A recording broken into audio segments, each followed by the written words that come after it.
madaxweynaha jamhuuriyadda federaalka ee Soomaaliya mudane Maxamed Cabdilaahi Farmaajo iyo wafdi uu hogaaminayo ayaa soo gaadhay magaalada Dhuusamareeb ee caasimadda maamul goboleedka Galmudug 15kii bishan aynu ku jirno halkan oo uu ka furmay shirkii wada tashiga dawladda federaalka ah dawlad goboleedyada iyo gobolka Banaadir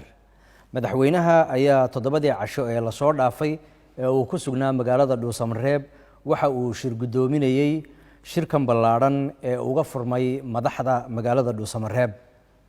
waxaa sidoo kale madaxdu ay wada jir ula kulmeen guddiga kabaaraandega doorashooyinka oo soo gudbiyay warbixin dhammaystiran oo ku aadan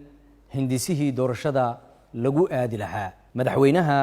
madaxweynayaasha maamul goboleedyada Galmudug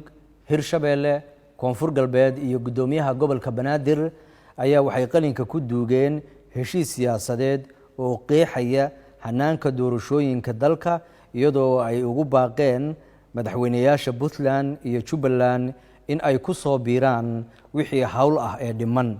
heshiiska shirka wada tashiga Dhuusamareeb waxaa ku xusan in la isla qaatay hanaanka ergodeegaan doorasho iyadoo la isla qaatay in ergada kursi kasta ay noqonayso 301 qof oo ay soo xulayaan guddi ka kooban odayaal iyo bulshada rayidka ah ee ka soo jeeda beesha kursigaas wadaagta iyadoo ay arintaas fududeynayaan guddiga madaxa bannaan ee doorashooyinka qaranku tani waxay ka dhigan tahay in la sii ambaqaaday geedi socodka dimuqraadiyeynta dalka iyo in weji cusub loo furay hiigsiga shacabka Soomaaliyeed